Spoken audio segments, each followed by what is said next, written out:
Namaskar, welcome to this edition of Public Forum. In Public Forum today, we shift focus to the Northeast, trying to make sense of the uproar which is going on throughout the country right now over the death of two students from the northeastern regions recently, one in Gurgaon and the other in Bangalore. Although these are two extremely different cases and the investigation is pending, so it will not be proper to go behind the reasons, go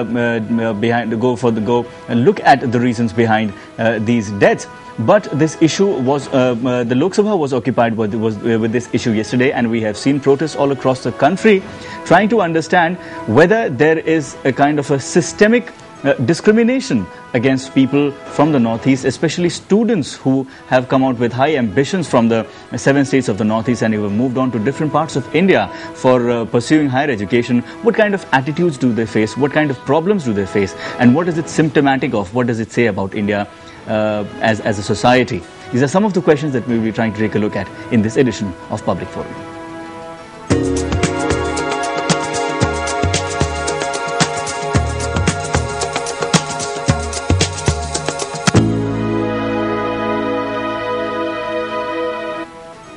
Joining me in the studio today is an extremely distinguished panel of experts. On my extreme left, member of Lok Sabha from the Congress Party from Arunachal Pradesh, Sri Ninong Ering.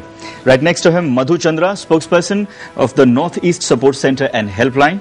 Right next to him, G Suresh, a senior journalist and working on issues related to the Northeastern regions for a very long time. And right here with me, veteran sociologist Professor Imtiaz Ahmed. Welcome to Public Forum, all four of you. Mr. Suresh, I would like to know your analysis of the situation. We have seen this otherization of against a lot of people from various regions in the country. Yes, we have exactly. Seen, I want to come to that. Is this a special case when we talk about the people from the Northeast? There is absolutely no doubt that the people from the Northeast are discriminated against. But at the same time, I would say that having been through it, right from the 60s, I was born and brought up in this city. I know right from my parents to myself, we were all, taunted as Madrasis. Since everybody south of the everybody south of Vindhyas was called a Madrasi. Yeah. And gradually, it is because of lack of communication, lack of dialogue between different communities. You see, we are a diverse nation. We are yet to accept that diversity, lack of education and literacy among the people, because they don't realize that part of the country is yours and they have as distinct a culture. So I am as distinct from a Tamilian as a Punjabi is from a Bihari. You see, that has to be understood. So I know that I'm not saying that I'm not underestimating in any way the problems faced by my Northeastern brothers. But this is in Maharashtra, you see, the people from UP and Bihar are being discriminated against. You will see the same kind of problems in, say in Northeast itself. So many people from the North Indians have been shot down and gunned down. Isn't this a kind of one region versus the other? This is unfortunate. Whereas when we speak about the Northeastern region, this people from this region, they face this discrimination all over the country. One more reason for that. South. Yes, one more reason for that is that one is that geographically, it's a little away from the so-called mainland, so to say. Second, as rightly put across by the other panelists, the racial features are different, which makes the others feel that they are from some Southeast Asian country or Nepal, or they cannot distinguish. And we need a multi-dimensional approach, you see, for this entire thing. So one very significant point you put there, it is probably the physical features which somehow instill this kind of a sense of otherization amongst other people. Lack of understanding. Professor Imtiaz, your take on this. You see, I think the situation is far more complex so far as the Northeast is concerned. Really? There is discrimination, Suresh is right. There is discrimination against all kinds of different people. But there is something special about the Northeast. And that special is that firstly they belong to the yellow races. And we have an inherited prejudice against the yellow races. That's number one. Number two, we have nursed our own perceptions of the Northeast. The Northeast girls are easy to catch. These are all part of the process of how we construct the other. Right. Obviously. How we construct the other. Yeah.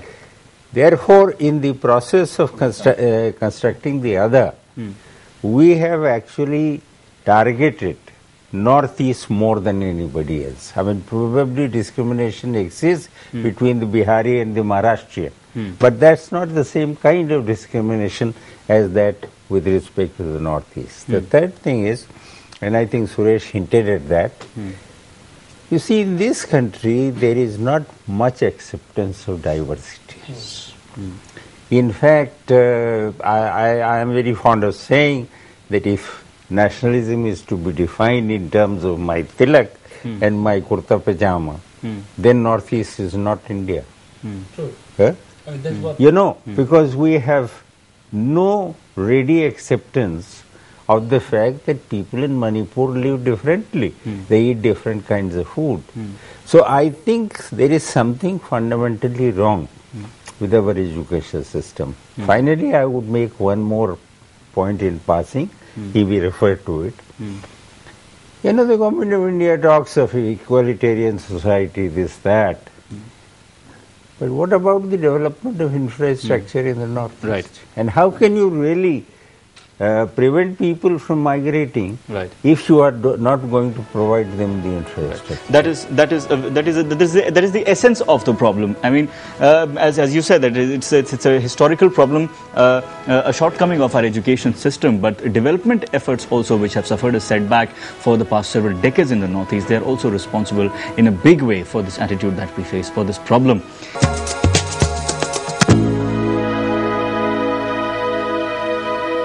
Mr. Suresh, the education system of Mr. Matlis is in complete shambles in the Northeast, which is pushing more and more students every year to come out. Why are we not being able to plug this problem? If you come to think of it, you see, it took more than 50 years for a prime minister to travel to all the northeastern states. That was in 1996. Mr. Devegowda, visited all the northeastern states and announced a 6,000 crore package.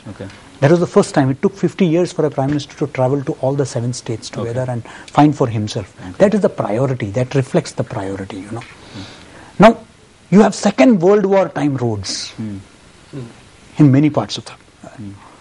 There are, as he rightly pointed out, the internal conflicts. Come to think of it, 250 ethnic groups, 190 dialects and languages that they are speaking. There are sharp differences. There are attacks, the Kukis and the Nagas, the different ethnic groups, the blockades and everything. That all have played a spoilsport. As also rampant corruption. Northeast has become kind of synonymous to a great extent. Corruption has become a major issue there. You see, and then the extortions by the militant groups and all that. But having said all that, the fact remains that in a parliamentary democracy, at the end of the day, what counts is numbers. It's all about number game. With 3.6% population and 25 seats out of 543, it is but natural that nobody here bothers about the Northeast because they don't give you the votes. That is one reason. Now, UP has large numbers. UP is not in a very good shape either. But you see, so far as allocation of funds is concerned, you see, there has been an RHM has been given, a lot of funding has been there. But the way the funding pattern, if you look at it, there has been funding, I'm not saying that, but in terms of the requirement in the Northeast, the very fact there has been that inadequate even today, one blockade can cut off Northeast from the entire country for months together. China has built railheads right into your border, and you don't have railways across Northeast. That is something shameful. Two problems. You said that obviously there is an inadequacy of funds which are allotted for the development of the northeastern regions, and secondly, there is a widespread corruption also in these states.